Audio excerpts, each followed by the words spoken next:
नमस्कार, मी अक्षय पुन्हा एकदा तुम्हा सर्वांचं इंडियन बातमीपत्रात मनपूर्वक स्वागत करतोय। आज दिवसभरात घडलेल्या संपूर्ण घटनांचा आढावा आपल्याला घ्यायचाच आहे, परंतु त्या अगोदर नजर टाकूया आज दिवसभरात घडलेल्या काही महत्त्वाच्या आणि ठळक घडामोडींवरती। ग्रामीण गुन्हे शाखेच्या पोलिसांकडून वैजापूरच्या कीर्तनकार संगीताताई पवार यांच्या हत्येचा आरोपी गजाड मोहटा देवी मंदिरात चोरीच्या उद्देशाने चोरट्यांनी खून केल्याचा पोलीस अधीक्षक डॉक्टर विनय कुमार राठोड यांचा खुलासा। तर गुपचूप स्मार्ट मीटर लावणं महावितरणने बंद करा, वीज चोरीच्या नावाने सर्वसामान्यांना लुटणं बंद करा, भारतीय कम्युनिस्ट पक्षाचे अभय टाकसाळ यांच्या पुढाकाराने तीव्र आंदोलन। आता बघूया सविस्तर बातम्या। वैजापूरच्या महिला कीर्तनकार संगीताताई पवार यांची हत्या मोहटा देवी मंदिरात चोरी करण्यासाठी आलेल्या 2 चोरांनी केल्याचा उलगडा ग्रामीण पोलिसांनी केलाय। आरोपींना पोलिसांनी मध्य प्रदेश सीमेवरती अटक केली असून मंदिरात चोरी केलेल्या साहित्याबाबत काही खुलासा पोलीस अधीक्षक डॉक्टर विनय कुमार राठोड यांच्याकडून करण्यात आलेला नाहीये। 27 जून 2025 रोजी विरगाव पोलीस स्टेशनच्या हद्दीमध्ये चिंचवाड शिवारात सद्गुरू नारायणगिरी महाराज यांचे आश्रम होते। त्या आश्रमामध्ये मोहटा देवी माता मंदिराचं जे परिसर होतं त्या परिसरामध्ये एक महिला प्रवचनकार कीर्तनकार होत्या सुनीताताई अण्णासाहेब पवार महाराज यांच्या डोक्यात कोणीतरी अज्ञात लोकांनी दगड घालून त्यांची हत्या केली आणि त्या मंदिराच्या परिसरातनं चोरी करून काही वस्तू पैसे वगैरे घेऊन पसार झाले याबाबतची घटना झाली होती। त्या अनुषंगाने तात्काळ तिथे गुन्हा दाखल करण्यात आला विरगाव पोलीस स्टेशनमध्ये। तपासाचे चक्रे हे केल्यानंतर आम्ही जवळपास 3 पथके तयार केले होते। Additional SP madam, PI-LCB, police station incharge Virgaon हे सर्व त्या ठिकाणी त्यांनी तपास सुरू केला। सर्वात महत्त्वाचं म्हणजे फुटेज आम्हाला प्राप्त झाला होता आणि तो पहिला दुवा आम्हाला मिळाला आणि त्या अनुषंगाने तपास सुरू केला आणि त्या वर्णाच्या मिळते जुळते जे काही इसम आहेत त्यांचा रेकॉर्ड आम्ही तपासायला सुरू केले होते। तपास चालू असतानाच एक खबरीद्वारे आम्हाला माहिती मिळाली की त्या वर्णनाचा एक इसम गणेश भेळ सेंटर आहे महालगाव शिवारात तिथं उभा आहे अशी माहिती मिळाली।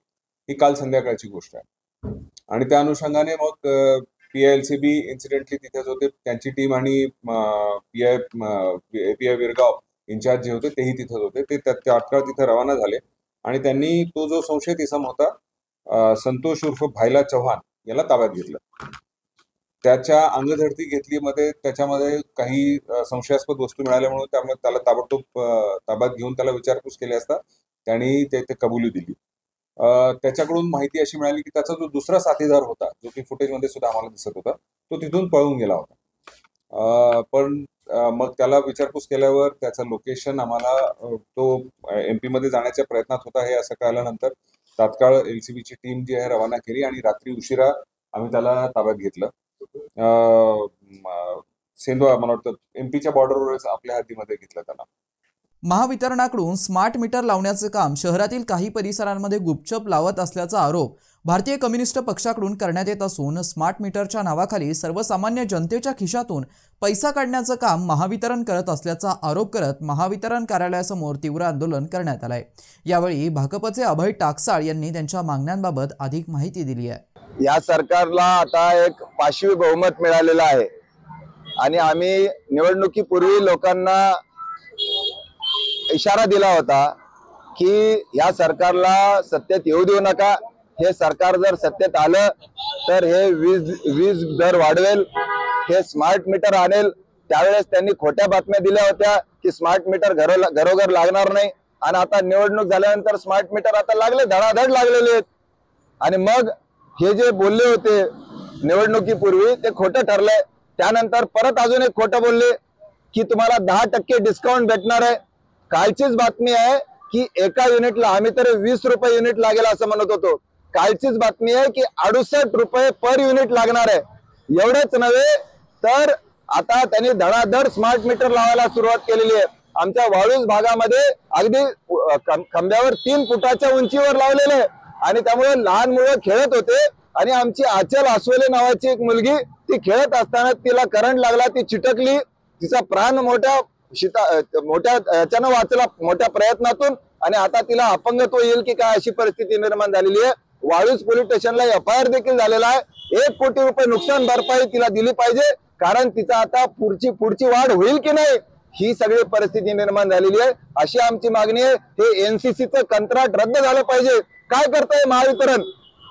3-3 फुटावर हे जर उंचीवर लावत असतील, लहान मुलांच्या हाताला लागतील असे मीटर लावत असतील, त्याच्यात करंट लागत असेल, त्याच्यात जर वायर उघडे पडत असतील तर याला जबाबदार हे महावितरण या ठिकाणचे सहव्यवस्थापकीय संचालक आहे, मंत्री आहेत, मुख्यमंत्री आहेत असं आमचं म्हणणं आहे। त्याच्यामुळे आणि या ठिकाणी आता आपल्या संभाजीनगर औरंगाबादला टाटाला कंत्राट देणार आहे महावितरणचं असं कळालंय वितरणाचं। या टाटानी आपल्या इंडियन एअरलाइन्स मध्ये काय दिवे लावले अहमदाबादला हे आपल्याला सगळ्यांना कळालेलं आहे। निकृष्ट दर्जाचं ते बोईंगचं विमान यांनी त्याच्यामध्ये आपले लोक बसवले, 242 लोक या टाटांच्या या कंपनीच्या याच्यामुळे त्यांच्या गलथानपणामुळे आणि त्यांच्या सगळ्या नफ्याच्या मागे पळण्याच्या त्यांच्या हव्यासा पायी आपले नागरिक मेले त्या विमानामध्ये। खुलताबाद तालुक्यातील भूमिहीन गायरान धारकांच्या न्याय हक्कासाठी भूमिहीन गायरान हक्क संघर्ष समितीचे संस्थापक अध्यक्ष प्रशांत मुनवर, पंडित भाई नवगिरे यांच्या नेतृत्वाखाली बुधवारी तहसील कार्यालयासमोर तीव्र निदर्शने करण्यात आले। यात तालुक्यातील अनेक गावातील महिला व पुरुष मोठ्या संख्येने सहभागी झाले होते। त्यांच्या मागण्यांबाबत अधिक माहिती कार्यकर्त्यांकडून देण्यात आली आहे। आमचा हा भूमिहीन गायरान हक्क संघर्ष समितीच्या माध्यमातून आम्ही सगळ्या गायरानधारकांचा हा मोर्चा आहे।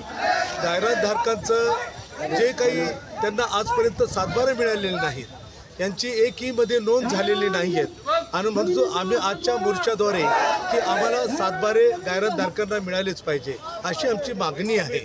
त्याच पद्धतीनं 90च्या GR नंतर ज्यांचं काही डॉक्युमेंट्स वगैरे नसतील तर त्यांचं एकहीमध्ये नोंद झाली पाहिजे। त्याच पद्धतीनं उभे पिकं आता सध्या आहेत थोडे आले, त्यांचे स्पॉट पंचनामे झाले पाहिजेत। ही आमची भूमिहीन गायरान हक्क संघर्ष समितीच्या माध्यमातून आमची मागणी आहे। या निमित्तानं खुलताबाद तालुक्यातील सर्व गायरानधारक आज तहसील कार्यालयावर आलेले आहेत आणि तहसीलदारांना आता निवेदन आम्ही थोड्याच वेळात देणार आहेत आणि ते सातबारे आम्हाला ताबडतोब मिळाले पाहिजेत ही आमची प्रमुख मागणी आहे। बरं, आता तहसीलदार तो नाही उपस्थित? नाही, आता नायब तहसीलदार आहेत। नायब तहसीलदार होते, तहसीलदारांना फोनवर मी काय बोलायचं बोललो, माझ्यासोबत 15-20 आमचे गायरानधारक कार्यकर्ते होते, त्यांच्याशी मी चर्चा केली, तुमचं काय म्हणणं असेल काय नाही आहे की तुम्ही नायब तहसीलदार आहेत, तेही माझ्यानंतर आहेत, ते सगळं मला सांगतील आणि 3-4 दिवसानं तुम्ही तहसील कार्यालयात या, जिथं ऊर्जा प्रकल्प राबवण्याचं काम, सौर ऊर्जा प्रकल्प राबवण्याचं काम होत आहे। कानेटगावच्या संदर्भामध्ये इथं इन्स्पेक्शन झालेलं आहे, पोलीस बंदोबस्तामध्ये शेती मोजण्यात आलेली आहे आणि तिथं सौर ऊर्जा प्रकल्प होणार आहे नक्की आहे, परंतु तो तिथं झाला पाहिजे नाहीये आणि म्हणून तहसीलदारांना चेतावणी दिली की इथं जर सौर ऊर्जा प्रकल्प होत असेल तर प्रत्येक गायरानधारकाच्या अंगावर आम्ही डिझेल टाकून इथं आत्महत्या केल्याशिवाय राहणार नाही असं तहसीलदारांनी खरं सांगितलेलं आहे। आंबेडकरी समाजाच्या संघर्षातून उभ्या राहिलेल्या 58 मागासवर्गीयांच्या वसाहतींवरती सुरू असलेली कारवाई थांबवून बेघर झालेल्या नागरिकांचं पुनर्वसन करा, सामाजिक समतेचं प्रतीक असलेली विद्यापीठ प्रतिकमान तोडणाऱ्या प्रशासनाविरुद्ध कडक कारवाई करा, अशी मागणी सर्व आंबेडकरी पक्ष संघटनांच्या वतीने करण्यात आली आहे। नसता प्रशासनाच्या विरोधात आंबेडकरी समाज रस्त्यावरती उतरणार असल्याचा इशारा देखील देण्यात आलाय। आज सर्वपक्षीय आंबेडकर संघटनांच्या वतीनं ही महत्त्वाची बैठक या शासकीय विश्रामगृह या ठिकाणी पार पडलेली आहे। यामध्ये काही महत्त्वाचे निर्णय घेण्यात आलेले आहेत। जी अतिक्रमण मोहीम या शहरावर लादण्यात आलेली आहे, त्या मोहिमेमध्ये जाणीवपूर्वक काही वसाहतींना टार्गेट करून ते अतिक्रमण पंचनामा करण्याशिवाय पाडण्यात येत आहेत आणि कुठल्याही प्रकारचं त्या मोबदल्यामध्ये त्या तेथील गरीब, गोरगरीब, कष्टकरी, वंचित, पीडित, दलित या ज्या काही हातावर पोट भरणारे जे काही नागरिक आहेत त्या वसाहतीमध्ये राहणारे, यांना त्या ठिकाणी कोणत्याही प्रकारचा न्याय देण्याचं धोरण या शासनाचं नाही आहे। त्यांचं पुनर्वसनही शासन या ठिकाणी करत नाही। आम्ही वारंवार या ठिकाणी शासनाला पाठपुरावा केलेला आहे की तुम्ही ज्या काही बाधित मालमत्ता होत आहेत त्यांचा पंचनामा करा। पंचनामा करून तुम्ही त्या ठिकाणी जे काही नागरिक आहेत त्यांचा ऑलरेडी अगोदर तुम्ही त्यांचं पुनर्वसन करा, नंतर त्या बाधित मालमत्ता असतील तर त्या बाधित करा। कोर्टाचा आम्ही या ठिकाणी शासन आम्हाला सांगते, प्रशासन का आमच्याकडे कोर्टाचा आदेश आहे। कोर्टानं तुम्हाला हे सांगितलेलं नाही का कोणाला तरी रस्त्यावर आणून एखाद्याला मरणासन्न व्यवस्थेमध्ये ठेवून त्याच्या घामाच्या कष्टानं घामाच्या पैशानं कष्टाच्या पैशानं बांधलेलं जे काही घर आहे, घर ही खूप मोठी वस्तू असते। कारण की घर जेव्हा माणूस बांधतो तर संपूर्ण आयुष्याची कमाई त्याची त्या घरासाठी लागलेली असते आणि जेव्हा तुम्ही ते घर एक 5 मिनिटांमध्ये निस्तनाबूत करता, उद्ध्वस्त करता, तर त्या संपूर्ण कुटुंबाच्या ज्या काही भावना आहेत त्या म्हणजे मरणासन्न व्यवस्था त्यांची होत असते। आणि ज्या वेळेस दलित पॅंथरच्या लढ्यामध्ये, आंबेडकरी चळवळीच्या लढ्यामध्ये 50 वर्षापूर्वी दलित पॅंथरची चळवळ या महाराष्ट्रामध्ये मोठ्या जोमात उभा राहिली व जे काही अन्याय अत्याचारग्रस्त गोर गरीब कष्टकरी समाज या ठिकाणी होता त्यांच्या पुनर्वसनाची, त्या ठिकाणी त्यांना निवारा देण्याची सोय या दलित पॅंथरच्या चळवळीने आंबेडकरी समाजाने या शहरामध्ये केली होती व प्रशासनाच्या छातीवर बसून त्यांनी 58 स्लम झोपडपट्ट्या या ठिकाणी या शहरामध्ये स्थापन केल्या होत्या। शहरवासियांना एक सुवर्ण संधी। तुम्ही एखादा व्यवसाय करताय का? मग एडीएन वरती जाहिरात करा आणि मिळवा व्यवसायात मोठा फायदा। तर वाट कसली बघत आहात? आत्ताच खाली दिसत असलेल्या नंबरवरती संपर्क साधा। आपल्याला अजूनही काही बातम्यांचा आढावा घ्यायचा आहे, परंतु इथे वेळ झाली आहे एका छोट्याशा ब्रेकची। कुठे जाऊ नका, पाहत रहा एडीएन न्यूज।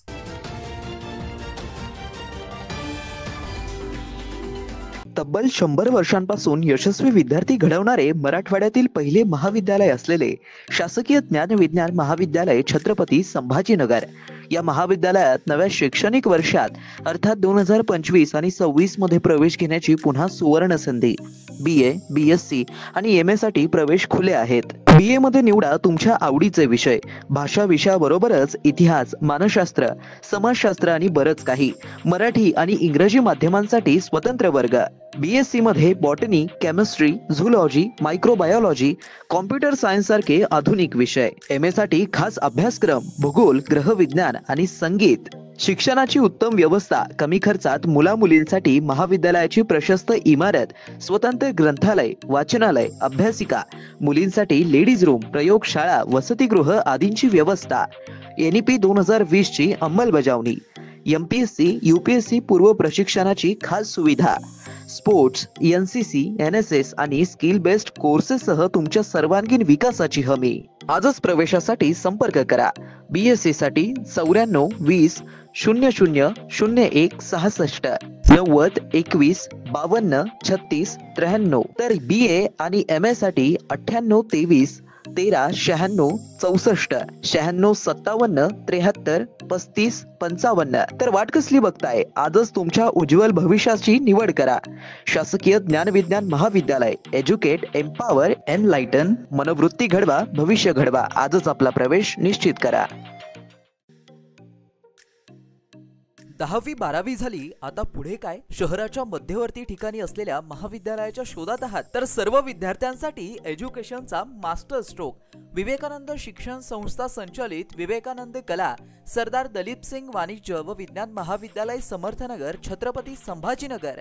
NEP राष्ट्रीय शैक्षणिक धोरणानुसार BA, BCom, BSc, BBA 2025 व 26 साठी प्रवेश प्रक्रिया व नोंदणी सुरू झाली आहे। यशवंतराव चव्हाण महाराष्ट्र मुक्त विद्यापीठ नाशिक व इंदिरा गांधी मुक्त विद्यापीठ दिल्ली हे अभ्यास केंद्र उपलब्ध आहेच, परंतु आपल्या शहराच्या मध्यवर्ती ठिकाणी प्रशस्त इमारत, 3ही विद्याशाखा, 16 विषयामध्ये PGचे अभ्यासक्रम, शिवाय 11 विषयात PhD रिसर्च सेंटर, गुणवत्तापूर्ण व दर्जेदार शिक्षण, 50 वर्षांची उज्ज्वल परंपरा, सुसज्ज ग्रंथालय, OPAC, N-लिस्ट आणि रिमोट ऍक्सेसची सुविधा, आधुनिक विज्ञान प्रयोगशाळा, सुसज्ज क्रीडा विभाग, राष्ट्रपतींच्या हस्ते गौरवप्राप्त विद्यार्थ्यांचा महाविद्यालयात सहभाग, दिव्यांगांसाठी स्पेशल कॉम्प्युटर लॅब, व्यक्तिमत्व विकासासाठी NCC आणि NSS, स्पर्धा परीक्षेसंदर्भात मार्गदर्शन, शासनाच्या सर्व शिष्यवृत्ती योजना उपलब्ध, शिवाय स्वाधार योजनेच्या विद्यार्थ्यांना परिपूर्ण लाभ। प्रवेशासाठी संपर्क 0240 23 65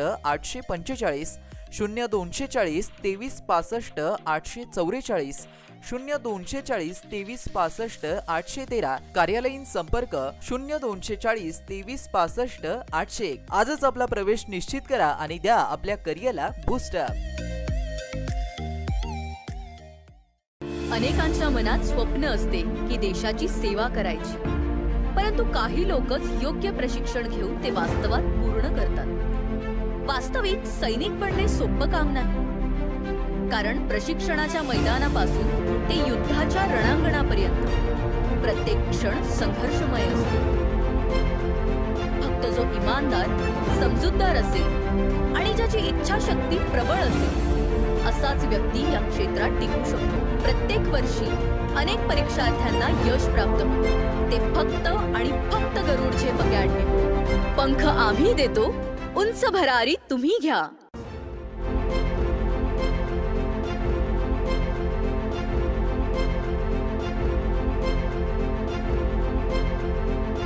शिक्षण असो किंवा नोकरी, कुठल्याही कामानिमित्त छत्रपती संभाजीनगर येथे येत असाल तर तुमच्या घरगुती जेवणाची चिंता आता मिटली.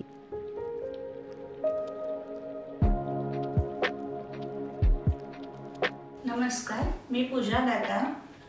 माझं कॉलेजचं शिक्षण पूर्ण झाल्यावर मी काही वर्ष नोकरी केली, काही वर्ष गृहिणी होते आणि नंतर रुचिरा स्वयंपाकघर सुरू केलं.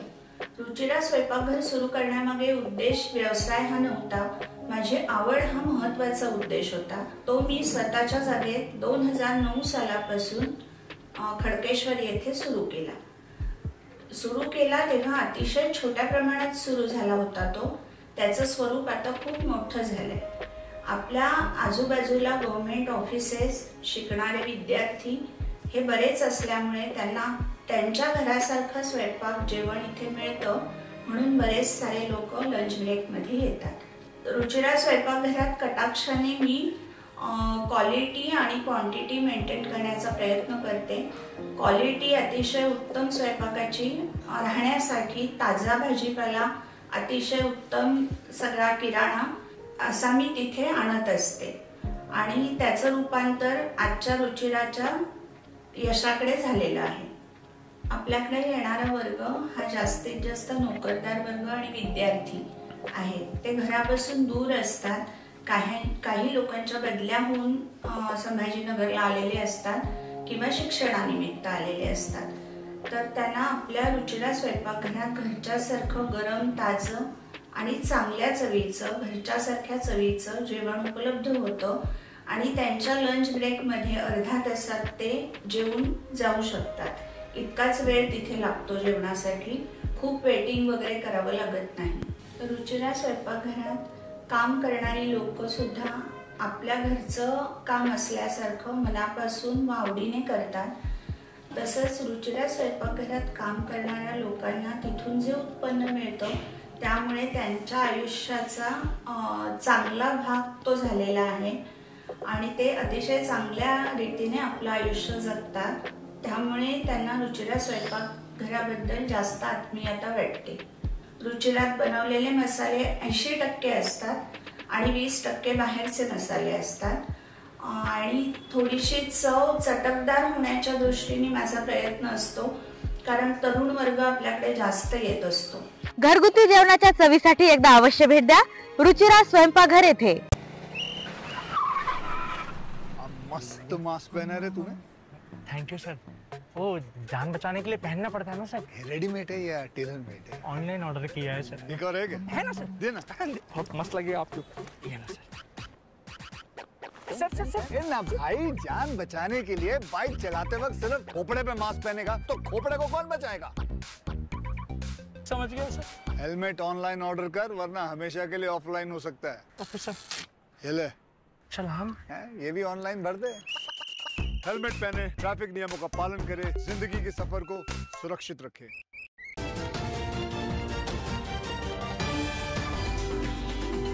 ब्रेक नंतर पुन्हा एकदा स्वागत. आपण बघत आहात एडीएन बातमीपत्र. आकडेवारीनुसार सर्वाधिक पोलिसांचा मृत्यू हे हृदयविकाराच्या झटक्याने होत असल्याची माहिती सभागृहामध्ये देत त्यांच्यावरती पडणाऱ्या ताणतणावावरती यावरती लक्ष वेधून पोलिसांच्या निवासस्थानाचा प्रश्न, आरोग्य व्यवस्था व डीजी लोन आदी प्रश्नांबाबत विधान परिषदेचे विरोधी पक्षनेते अंबादास दानवे यांनी सभागृहामध्ये आवाज उठवलाय। सभापती महोदय, माननीय गृह राज्यमंत्र्यांनी जे उत्तर दिलेले पोलिसांचं वेलफेअर, हेल्थ कॅम्प, हे उत्तर जरी बरोबर असलं तरी 8 तास पोलिसांची ड्यूटी प्रत्यक्षात 12-12 तास पोलिसांकडून ड्यूटी करून घेतली जाते। एक, पोलिसांना मुंबईत राहायला घर नाही, कोणी पनवेलला, कोणी कासारापर्यंत राहतात, कोणी वसई, कोणी विरार राहतात, यायला जायला 4-4 तास लागतात। म्हणजे 16 तास ते 18 तास त्यांचे या सगळ्या कामात जातात। सभापती महोदय, जो आकडा दिलेला 427 पोलीस याच्यात मृत्युमुखी पडलेले, याच्यातले सगळ्यात जास्त पोलीस मृत्युमुखी पडले हृदयविकाराच्या झटक्याने सभापती महोदय। आणि मग या विषयाकडे तुम्ही हेल्थ कॅम्प करणार, सगळं करणार, सगळ्या गोष्टी बरोबर आहे, परंतु बेसिक गोष्टीकडे लक्ष दिलं जात नाही गांभीर्यानं, असा माझा आपल्या मार्फत सरकारवर आरोप आहे। आणि याच्यासाठी प्रामुख्यानं शासकीय निवासस्थानाची अवस्था दयनीय झाली, यांना राहायचा प्रश्न आहे। सभापती महोदय, पोस्टिंगला यांना 10 खरं तर नियमाने किंवा कायद्याने प्रोटोकॉल म्हणून पोलिसांना जवळ कुठंतरी दिलं पाहिजे, परंतु लांब कुठेतरी यांना पोस्टिंग दिली जाते। यांचं कोणी म्हणणं ऐकायला नाही। मोठ्या अधिकाऱ्यांचं, ज्यांचं राजकीय लागेबांधे असतात, यांच्या बदल्या ताबडतोब होतात, पण या साध्या पोलिसांच्या बदल्या व्हायला प्रचंड वेळ लागतो, मानसिक त्रास होतो। आता एक उदाहरण देतो मी, डीजी लोन एक विषय आहे पोलिसांचा। सभापती महोदय, बरेच पोलीस अधिकारी, अंमलदार यांनी डीजी लोन मिळेल म्हणून अर्ज केला आहे सरकारकडे, किती दिवसांनी पेंडिंग आहे। प्लॉट घेण्यासाठी, घर खरेदी करण्यासाठी काही जणांनी ॲडव्हान्सेस दिलेले आहे, काही जणांना खरेदीचे व्यवहार केलेले आहे। आता हे मागच्या काही दिवसांनी मिळतच नाही आहे। आणि मग पोलीस ह्या सगळ्याच्यात पगार तरी किती आहे त्यांचा, आणि मग सगळ्या ह्याच्यात त्यांना घराची अडचण, येण्या जाण्याची अडचण, 12-12 तास ड्युटी, हे सगळे विषय। याला तुम्ही व्यायामशाळा, व्यायाम करायला जाणार कधी ते, योगा करायला जाणार कधी ते, वेळच नाही त्यांना। पोलिसांना काय वेळ आहे। आणि हे असं असताना मग बाकीच्या आमच्या सगळ्यांच्या सिक्युरिटीला 1-1, 2-2, 10-10 सगळे पोलीस सगळीकडे लावले। माननीय मुख्यमंत्र्यांनी मागच्या काळात काही सिक्युरिटी कमी केली, मी त्यांचं अभिनंदन करतो, परंतु या सगळ्या ह्याच्यामध्ये बेसिक हा पोलीस घटक आहे। आणि जेवढी आवश्यकता, आता माननीय मंत्री महोदयांनी सांगितलं की आम्ही भरती केली, पण लागतात किती इथं? या मुंबईमध्ये 51,000च्या वर पोलिसांची आवश्यकता आहे।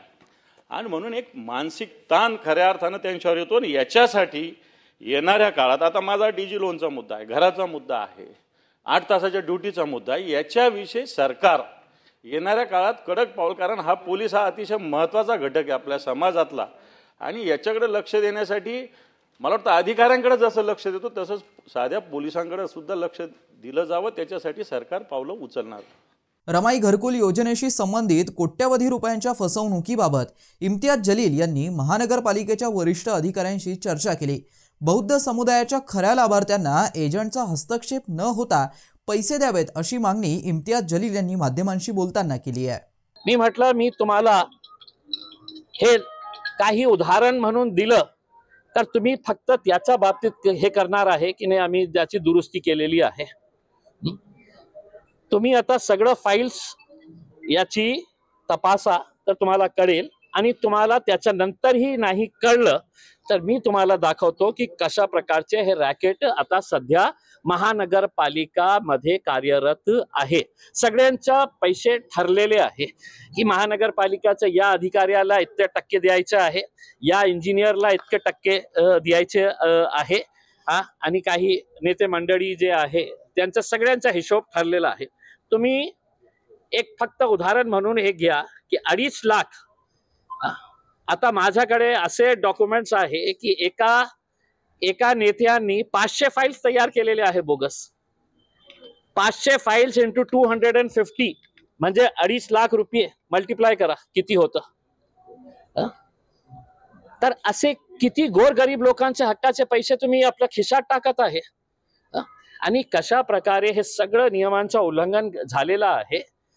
मी काही त्यांच्याकडून माहिती मागितलेली आहे, बहुतेक 1-2 दिवसामध्ये ते मला लिखित मध्ये देतील, आणि त्याच्यानंतर मी आपल्याला हे सगळे पुरावे देणार आहे।